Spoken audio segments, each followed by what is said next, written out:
Dan kalau Allah sudah menolak, nanti kita minta apa aja nggak akan dikabulkan oleh Allah Subhanahu wa taala. Ya Allah, kurang apa lagi? Saya udah tahajud, saya udah sedekah, saya udah tilawah, saya udah hafal Quran, saya udah berjihad, saya udah bantu orang lain, saya udah. Kenapa saya hidupnya kayak gini ya Allah? Tanyakan kembali, istafti qalbak, tanya ke hatimu. Kenapa kita melakukan itu? Karena Allah atau karena yang lain? Ria'an nas. Kadang-kadang kita melakukannya udah ikhlas, tapi di tengahnya ria. Jadi bisa jadi teman-teman, kita punya beberapa amalan, kalau kita nggak berani mengatakan banyak amalan, kita punya beberapa amal soleh, tapi hampir tidak ada satupun yang diterima di sisi Allah. Kenapa Ustadz? Ikhlas kok Ustadz? Di awal, bisa jadi di tengahnya ria. Enggak, di tengah saya tetap ikhlas, bisa jadi di akhirnya ria. Enggak, di akhirnya masih ikhlas, bisa jadi barusan aja ria. Setelah, after years, setelah beberapa tahun. Sehingga kalau kita nggak punya modal, amal soleh yang diterima di sisi Allah, gimana kita mau ngangkat kedua tangan kita? Makanya, kadang-kadang kan ujiannya kayak gitu. Di awal udah ikhlas, saya nih pengen tilawah yang bagus, karena biar orang-orang sholatnya pada khusyuk. Allahu Akbar, ikhlas kan? Alhamdulillahi Rabbil Alamin. Ikhlas. Ar-Rahmanir Rahim. Masih ikhlas. Maliki Yaumiddin. Ada yang nangis di belakang. Mulai bagus juga ya suara saya. Habis tuh. Teman-teman pikir imam dengan bacaan yang bagus berarti pahalanya lebih banyak dari teman-teman? Belum tentu. Bisa jadi makmumnya dapat untung dari bacaan yang bagus karena dia khusyuk, dia bisa nangis, dia bisa nyaman. Sementara imamnya nggak dapat apa-apa loh. Ini, tapi kita nggak bisa menjudge imam juga ya. Begitu imam baca Alhamdulillahi Rabbil Alamin, pamer. Nggak bisa. Entas jadi susah tuh. Semua salah ya, serba salah. Baca bagus salah, baca jelek, imam nih bacaannya kok gini banget sih, jadi serba salah. Ini bukan menjudge orang lain, udah aja masing-masing.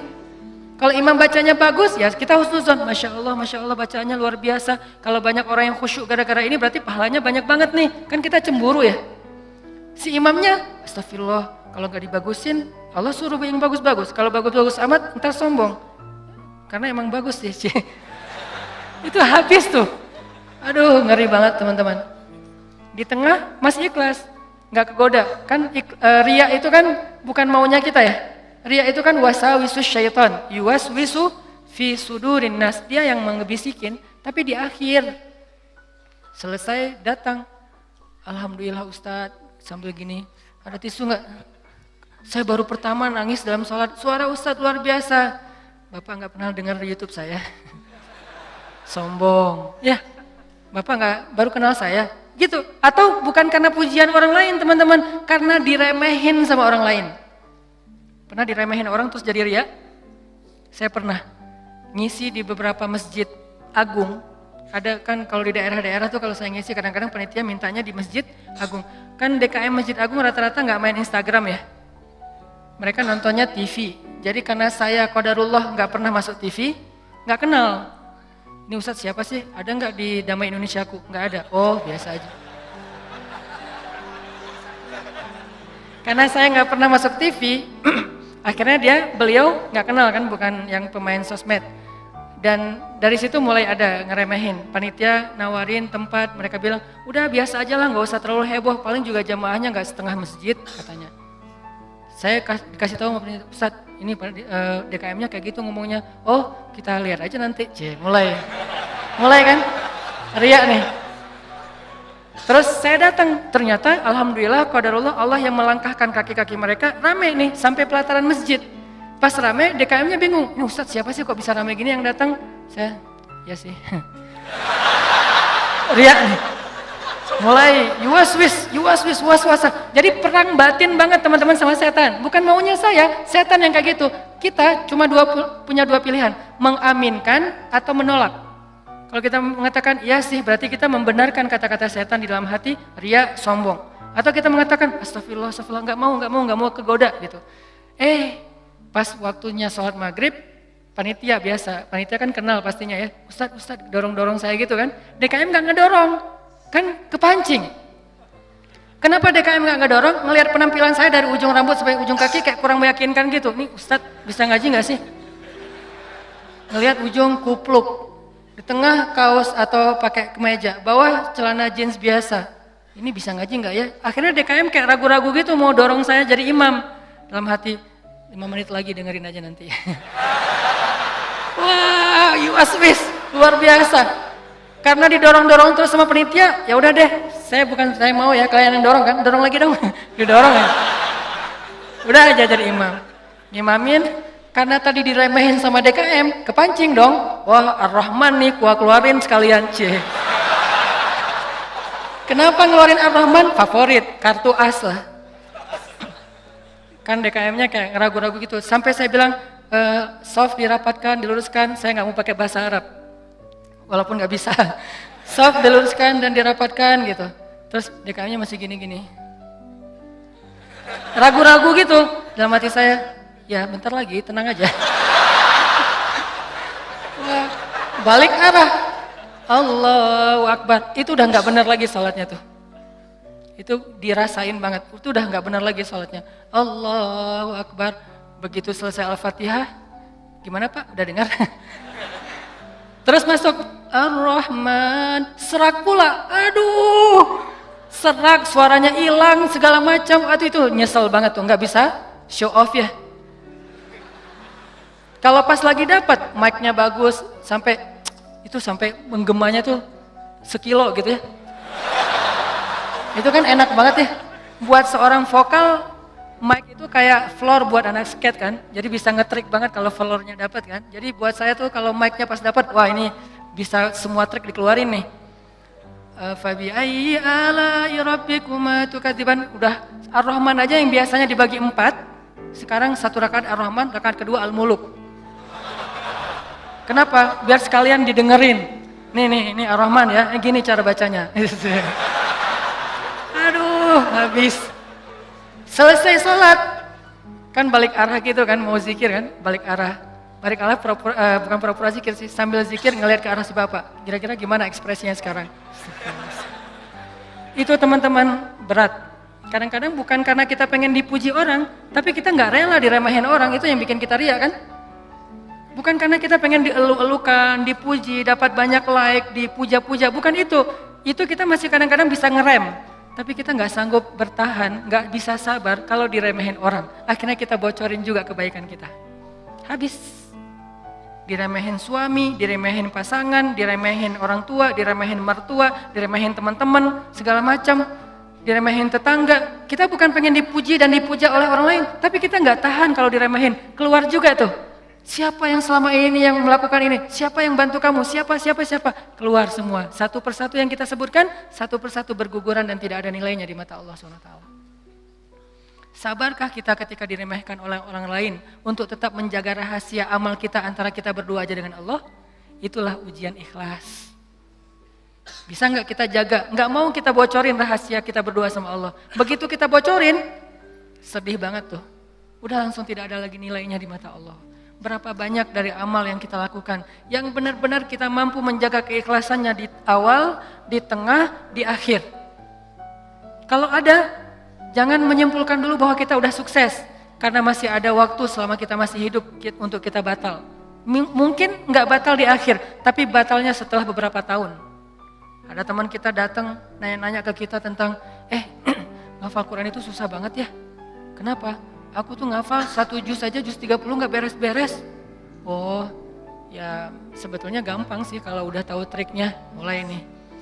Emang idealnya ngafal Quran berapa lama? Ya tergantung orangnya, ada yang 10 tahun, ada yang 5 tahun, ada yang 2 tahun, 3 tahun, setahun. Kalau aku sih alhamdulillah 6 bulan khatam. Habis semuanya tuh. Ngafal Quran emang gampang, capek, susah loh.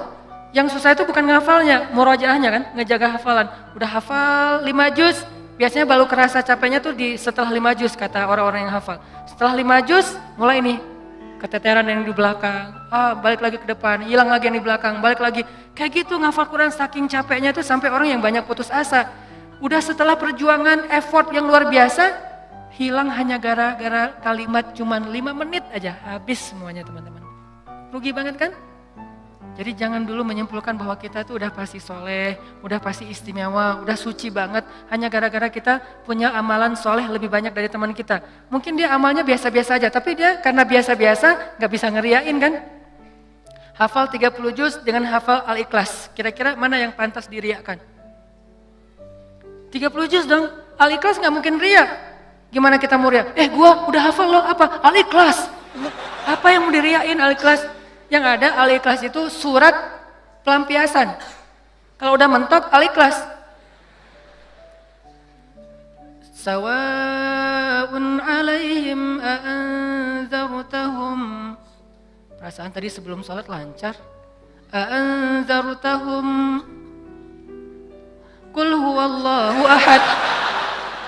Biasanya gitu kan? Mentok-mentoknya Al-Ikhlas. Kenapa? Cuman Al-Ikhlas yang kita paling ikhlas.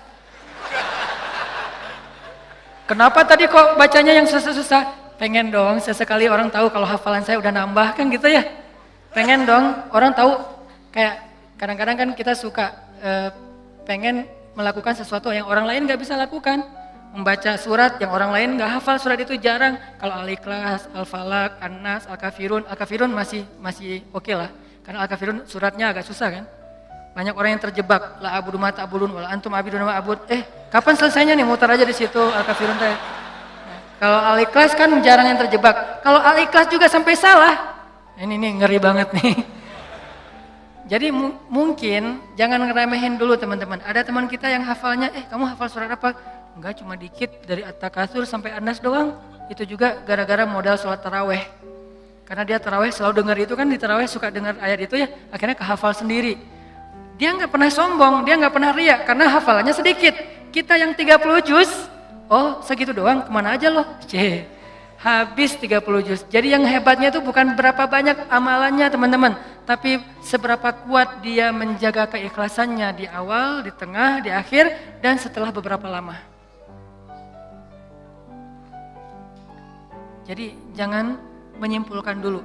Fala tuzakku anfusakum huwa a'lamu bimanittaqa. Jangan kalian menganggap diri kalian udah pasti soleh, pasti istimewa, pasti baik, karena Allah lah yang paling tahu siapa yang paling bertakwa. Maksudnya siapa yang paling ikhlas, karena at-taqwa hahuna. Belum lagi nanti ada orang kadang-kadang saya pernah di sebuah masjid, kita ngadain acara tabligh akbar, terus masjidnya rame, anak-anak mudanya penuh sampai ke depan masjid. Setelah selesai acara tabligh akbar kan suka ngobrol-ngobrol gitu kan sama DKM di ruang DKM. Ada salah satu sesepuh masjid ngobrol sama saya, dan waktu itu saya juga sedih. Kenapa saya ladeni gitu, harusnya saya pergi aja biar menjaga amal beliau kan. Beliau cerita, Ustadz, alhamdulillah ya sekarang masjidnya rame, ini perjuangannya gak mudah loh Ustadz. Dulu dari awal nih, ketika kita pembebasan lahan masjid ini aja, udah konflik, sengketa dengan beberapa tetangga. Akhirnya saya perjuangkan Ustadz dari awal, sampai bisa pembebasan lahan. Kemudian kita bangun masjid ini dengan gotong royong luar biasa, fundingnya itu susah banget Ustadz. 5 tahun baru beres masjid ini Ustadz. Udah gitu saya yang bikin yayasan masjid ini, sampai ADRT-nya tuh saya yang bikin Ustadz. Satu persatu beliau sebutkan perjuangannya, jasa-jasanya, jerih payahnya, effortnya, dan segala macam pengorbanannya, sampai akhirnya masjid ini rampung. Sekarang dipakai banyak orang sholat, sekarang udah gampang. DKM sekarang tuh gampang, nggak seperti awal-awal dulu. Kalau beliau sadar itu semuanya habis gara-gara beliau. Tapi kan kita nggak bisa menjudge ya. Kalau beliau menceritakan itu untuk motivasi, oke. Tapi kalau beliau menceritakan itu untuk ria, dihargai, diakui, kalau hanya pengen dapat pengakuan, pengen diaku oleh orang lain, habislah semua pahala yang sudah beliau usahakan sekian tahun. Harusnya kalau beliau ikhlas, satu orang yang datang ke masjid untuk ikut acara tabligh akbar, sholat berjamaah, taubat, sadar, zikir, ibadah, beliau dapat pahala. Kebayang nggak kalau ada 5.000, 10.000 anak muda yang datang untuk ikut acara di situ? Pahala beliau banyak banget, tapi hilang hanya dengan 5 menit berbicara. Jaga lisan. Faliyakul khairan aw liyasmut. Mending diam aja deh.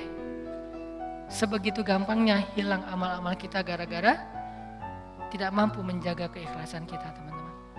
Makanya wa innama likulli imri'in manawa itu gampang banget tergelincir. Itu halus banget, lebih halus daripada suara langkah-langkah semut. Halus banget. Sampai kadang-kadang kita juga terjebak di situ. Makanya di zaman Nabi itu kan ada cerita seorang sahabat Ansor yang tidak terkenal ibadah-ibadahnya, tapi Nabi bilang huwa min ahlil jannah, dia itu ahli surga. Apa kelebihan dia? Apa ibadah dia? Ibadah dia itu ibadah batin. Ketika dikepoin sama beberapa orang sahabat, sama seorang sahabat, kalau nggak salah Abdullah bin Amr bin As, dia kepo datang ke rumahnya. Ternyata rahasianya bukan ahli tahajud, bukan ahli sedekah, bukan ahli tilawah, bukan ahli kebaikan-kebaikan yang zahir. Dia kalau ngelakuin amalan yang zahir, yang standar-standar aja lah, yang wajib, yang kalau ditinggalkan pasti dosa, sholat pasti. Cuman nggak ada yang lebih, biasa-biasa aja. Terus yang bikin dia istimewa, ternyata ibadah batin. Apa ibadah batin dia? Dia bilang, saya tidak pernah dengki kepada orang lain. Kalau ada orang yang dapat nikmat, saya orang pertama yang bahagia. Kalau ada orang yang dapat musibah, saya yang paling sedih. Kalau ada yang orang berbuat salah, saya langsung mendoakan dan memaafkan dia. Inilah ibadah batin dia, teman-teman. Makanya selain kita fokus memperbaiki ibadah zahir kita, sholat kita, cara takbir kita, cara semua ruku sujud kita, perbaiki juga ibadah batin kita. Karena kalau sampai ini rusak, yang lain sempurna, batal. Tapi kalau ini benar, yang lain cacat-cacat dikit karena kita mungkin punya kekurangan, Allah yang akan perbaiki. Jadi ini teman-teman tentang pentingnya belajar ikhlas. Dan ikhlas ini termasuk salah satu di antara ibadah juga. Jadi sekedar ikhlas saja itu udah ibadah. Sekedar niat aja itu udah ibadah. Belum melakukan udah jadi ibadah. Bukankah Nabi mengatakan siapa yang berniat berbuat baik lalu jadi melakukannya, maka dia mendapatkan 10 pahala kebaikan. Kalau dia berniat berbuat baik, tidak jadi melakukannya, maka dia mendapatkan 1 pahala kebaikan. Siapa yang berniat berbuat buruk, jadi melakukannya, maka dia dapat 1 dosa. Siapa yang berniat berbuat buruk, tidak jadi melakukannya, dia dapat 1 pahala. Allah baik banget ya. Niat aja dikasih pahala, baru niat tuh. Sehingga para ulama mengatakan, kalau begitu, ayo kita berniat yang banyak. Dan memperbanyak niat itu disebut dengan istilah ta'addudin niyah. Ta'addudin niyah, memperbanyak niat-niat yang baik. Saya pengen ini, saya pengen itu, saya pengen. Semua kebaikan kita pengen. Maka pengen aja udah jadi pahala kebaikan yang utuh. Insya Allah tahun depan saya pengen umroh. Azam, niat yang kuat. Ya Allah kasih saya rezeki, saya pengen umroh. Udah nabung, ternyata gak cukup. Maka tahun itu Allah catat kita sudah melakukan ibadah umroh sempurna. Dan bisa jadi lebih sempurna daripada orang yang melakukannya secara fisik. Kenapa? Orang yang melakukannya secara fisik masih ada ujian riya. Lagi di mana? Lagi umroh, posting. Tapi nggak semua orang yang posting umroh itu riya ya. Ini ke diri kita lagi nih, balik lagi kepada diri kita. No judgment. Bisa jadi dia posting, bisa jadi dia tinggalnya di bintang 5. Kadang-kadang umrohnya bareng dengan teman. Kadang-kadang kegodanya gini, umroh nih bareng dengan teman. Pas lagi makan, kan di hotel suka pas makan saling ketemu gitu kan, saling sharing. Dari mana aja? Baru selesai tawaf. Wah, Masya Allah udah selesai tawaf aja, kita baru aja tadi nggak jadi soalnya rame banget. Ya sih rame, tapi kalau kita kuat azamnya pasti lewat lah bisa. Udah mulai nih. Udah berapa kali hari ini? Alhamdulillah baru 7 kali. 7 kali, gara-gara kita ucapin. Niat mengucapkannya itu nggak ada riya teman-teman. Niat mengucapkan itu keceplosan aja pengen ngomong gitu. Alhamdulillah udah 7 kali. Alhamdulillah baru 7 kali. Niatnya nggak ada riyanya sama sekali. Tapi begitu selesai mengucapkan, orangnya mengatakan, Masya Allah luar biasa 7 kali. Hebat. Langsung datang setan, yuwaswis. Ya sih, mungkin di rombongan ini saya yang paling banyak rekor tawafnya. Atau kadang-kadang cium hajar aswad. Itu kan sesuatu banget ya, buat jamaah umroh dari Indonesia kan sesuatu banget. Jadi bisa dibilang cium hajar aswad itu kayak poin. Siapa yang paling sering cium hajar aswad, jadi kayak saling share lagi makan. Udah cium hajar aswad? Udah, belum? Udah, alhamdulillah udah 3 kali. Wah saya baru sekali. Akhirnya saling berlomba. Kalau ini niatnya fastabiqul khairat, itu bagus. Tapi gara-gara fastabiqul khairat, kalau sampai terjebak kepada riya, sombong, maka habis. Yang tahu cuman kita. Yang tahu cuman kita, orang lain gak tahu. Hati-hati dengan ini. Tapi orang yang tadi menabung pengen umroh, terus gak cukup duitnya, lalu gak jadi umroh, bisa jadi dia mendapatkan pahala umroh lebih utuh daripada orang yang melakukannya secara fisik. Maka jangan kikir dalam berniat baik. Berniat baik yang banyak. Ketika kita keluar rumah, ya Allah hari ini mudah-mudahan saya bisa bantu orang di jalan. Mudah-mudahan saya bisa silaturahim dengan teman lama atau dengan keluarga. Mudah-mudahan saya bisa mendapatkan ilmu. Mudah-mudahan saya bisa membantu orang dari kesusahan. Mudah-mudahan saya bisa. Perbanyak aja kebaikan kita niatin dan kita serius. Kalau nanti ada kesempatan kita akan lakuin. Begitu kita keluar rumah, Allah sudah mencatat kita seperti melakukan sebanyak kebaikan yang kita niatkan. Jadi niat aja ibadah. Wa innama likulli imri'in ma nawah. Seseorang mendapatkan pahala sesuai dengan apa yang dia niatkan. Niat aja udah ibadah, apalagi kalau kita kerjakan. Sampai ulama mengatakan, kalau saya mendengar seseorang mengetuk pintu rumah saya, maka saya tidak akan membuka pintu rumah itu sampai saya memiliki 10 niat baik. Jadi kalau mau buka pintu rumah, beliau berdiri di belakang pintu, ya Allah, kalau ini adalah orang miskin, saya berniat akan kasih dia sedekah 1. Kalau ini adalah seorang saudara yang sudah terputus silaturahim selama ini, saya akan sambung silaturahim 2. Kalau ini adalah seorang ulama, saya akan minta nasihat dari beliau dan ilmu 3. Kalau ini adalah seorang murid, saya akan kasih dia nasihat dan ilmu 4. Kalau ini adalah seorang yang berhutang, saya akan bayarkan hutangnya 5. Terus sampai 10 niat baik baru dibuka pintunya. Ternyata yang datang cuma 1 orang dengan 1 hajat, maka beliau mendapatkan pahala 10 hajat, 10 kebaikan. Ini hebatnya niat, ta'addudin niyah. Sehingga yuk kita berniat sebanyak mungkin berbuat baik. Saya akan gini, saya akan gini, saya akan gini. Salah satunya untuk akhirat kita, kalau saya pribadi berniat, ya Allah saya pengen banget nanti sebelum meninggal, kalau bisa udah khatam 30 juz. Dari dulu diusahain belum beres-beres, naik dikit turun banyak, naik dikit turun banyak. Kenapa? Mungkin banyak dosa, bisa dosa lisan, bisa dosa mata. Bukankah dosa itu bisa menghilangkan hafalan ayat Al-Quran? Dan kata Nabi, Al-Quran itu gampang hilangnya, lebih gampang daripada hilangnya onta yang liar. Cepat banget hilangnya. Enggak Ustaz, saya udah banyak dosa tapi enggak hilang-hilang. Ya enggak ada yang dihafal, apa yang mau dihilangin? Coba kalau mau tahu kita banyak dosa atau enggak, hafal Quran deh. Kalau susah, pasti banyak dosa. Kalau mau tahu itu cara kita untuk bisa mendeteksi dosa kita, salah satunya ya, hafal Quran. Coba, itu akan mendeteksi banget. Kalau kita udah lancar bacaan, tapi dengan syarat bacaannya udah lancar. Karena kalau bacaan belum lancar, ya bukan karena dosa, emang nggak bisa baca Quran ya. Berarti tahapannya baca Quran dulu. Kalau bacaannya udah lancar, tapi kok nggak bisa ya ngafal Quran? Ini bisa jadi kata Imam Waqi', al-ilmu nurun wa nurullah la yu'talil asi. Ilmu itu cahaya dan cahaya Allah itu tidak diberikan kepada pendosa. Cara ngukur diri kita banyak dosa atau enggak? Coba ngafal Quran. Kalau susah, pasti banyak dosa. Sehingga pesantren di dekat rumah saya tuh, pesantren Kampung Quran namanya. Dulu ada program daurah hafal Quran selama bulan Ramadan, 1 bulan 30 juz. Di Indonesia, di Cihanjuang, Cimahi, 1 bulan 30 juz. Pas saya diundang ke situ ngisi waktu subuh, saya bilang, ini programnya apa Ustadz? 30 juz 1 bulan. Saya dalam hati, emang bisa? Saya tuh udah lebih 10 tahun gak beres-beres. Ngeremehin gitu kan? Ternyata ada yang bisa. Dari sekian puluh siswa atau santri, ternyata sekitar hampir 10 orang khatam sebulan 30 juz lancar teman-teman. Sebulan 30 juz lancar. Modalnya mungkin cuma juz 30 doang pas baru datang. Dan metodenya Ustadz? Ternyata metodenya itu enggak rumit-rumit, sederhana. Kalau mereka ngerasa susah hafalan, disuruh sholat taubat terus istighfar. Itu doang. Kalau ya Allah kok susah banget ya? Kan kadang-kadang ada halaman yang mudah, ada halaman yang susah ya. Yang biasanya kalau lagi enak tuh moodnya dapat, bisa sekali duduk 2 lembar langsung hafal dan lancar. Kalau lagi nggak dapat, 1 ayat aja nggak beres-beres. Nah, kata ustadznya, kalau kejadian kayak gitu, coba wudu, sholat taubat, minta ampun sama Allah, istighfar, coba hafal lagi. Pasti mudah. Dan itu terbukti. Ternyata kayak gitu caranya. Cuman ya butuh istiqomah juga.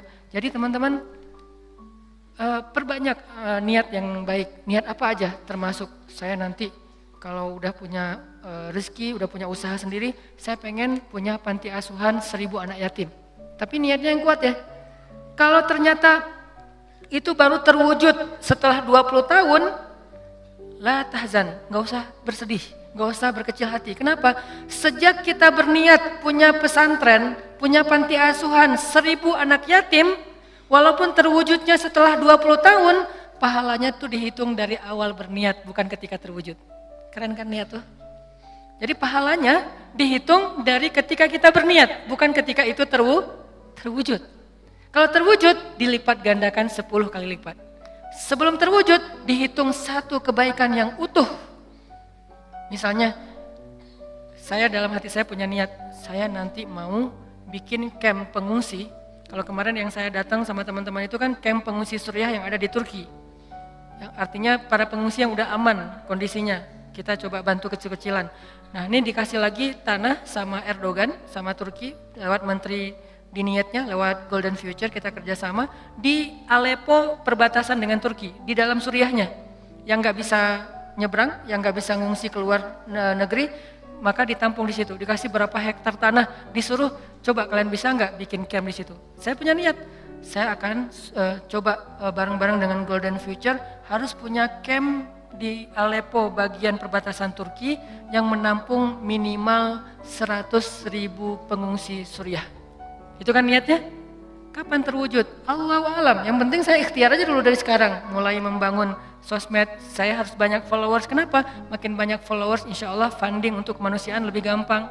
Terus juga membangun jaringan beberapa tempat di seluruh Indonesia supaya kita kerja bareng-bareng untuk selain kemanusiaan di Suriah, kemanusiaan juga di Indonesia. Bikin kegiatan-kegiatan dakwah anak muda. Tapi salah satu target goals saya itu adalah bisa ngebantu korban-korban perang, bukan membantu perang, membantu korban perang. Kalau membantu korban perang kita datangnya bawa roti, bawa gandum, bawa obat-obatan. Kalau membantu perang kan bawa senjata ya, dan saya megang senjata juga belum pernah. Nah, niatnya 100.000 pengungsi di camp di dalam Suriah untuk membantu mereka. Kapan terwujud? Sebutlah 10 tahun lagi baru terwujud. Saya apakah baru dapat pahala setelah 10 tahun? Enggak. Dari sejak awal saya berniat, kalau saya mampu ikhlas, maka saya mendapatkan pahala yang sama. Berarti setiap hari itu saya kayak ngasih makan 100.000 pengungsi Suriah di Aleppo. Setiap hari. Keren kan niat tuh? Kenapa kita nggak melakukan hal yang sama? Kenapa kita nggak berniat aja kayak gitu? Saya akan ikut juga dengan program Ustadz Hanan. Walaupun sekarang saya belum bisa support dana, tapi insya Allah kalau saya ada dana nanti saya pasti akan ikut nyumbang. Saya juga akan funding dengan teman-teman saya. Niatin aja. Dengan niat aja, kita udah ngasih makan anak yatim di Suriah itu 100.000 orang daily, setiap hari. Wa innama likulli imri'in ma nawa. Kenapa kita nggak berniat yang banyak kebaikan-kebaikan? Kenapa kita kikir dalam niat? Belum lagi nanti kita niatkan yang lain-lain. Saya punya niat misalnya pengen banget dengan kita mendakwahi anak-anak muda, dengan kita bikin sebuah gerakan anak muda, suatu saat dari mereka lahir seorang pemimpin yang saya sering ulang-ulang, yang hafiz Al-Quran, yang takut kepada Allah, yang ngimamin kita sholat di Masjid Istiqlal, dan yang muazzinnya adalah wakil presiden, yang imamnya presiden. Kalau itu terwujud, lalu makmumnya seluruh Indonesia, itu kan keren banget ya. Kalau belum terwujud, saya tetap dapat pahala niat itu kalau masih ikhlas. Berniatlah sebanyak mungkin. Berniatlah seluas mungkin. Jangan tanggung. Enggak kalau 100.000 kegedean, udah aja 10 orang. Kenapa tanggung-tanggung? Memangnya buat kita rugi kalau kita niat 100.000 orang kita kasih makan? Udah aja niat. Tapi nggak mungkin tercapai. Siapa bilang nggak mungkin?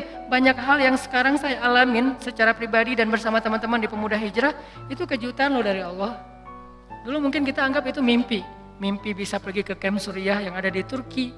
Mimpi bisa dakwah ke anak-anak, teman-teman anak-anak muda bisa bareng-bareng. Mimpi bisa ini, bisa itu segala macam. Itu kayak mimpi. Tapi Allah wujudkan. Kenapa? Intasdukillah yasdukka. Kalau kamu jujur kepada Allah, Allah juga akan jujur kepada kamu. Ya Bani Israil adhkuru ni'mati allati an'amtu alaikum wa awfu bi'ahdi ufi bi'ahdikum. Tunaikanlah janji kalian kepada aku, aku tunaikan janji aku kepada kalian. In tasdukillah yasdukka. Jujurlah kepada Allah, Allah jujur kepada kalian. Ihfazillah yahfazka. Jaga Allah, Allah jaga kalian. Fadhkuruni adzkurkum. Ingat aku ingat kalian. Selalu kayak gitu, kaidahnya sama. Walaupun redaksinya berubah-ubah.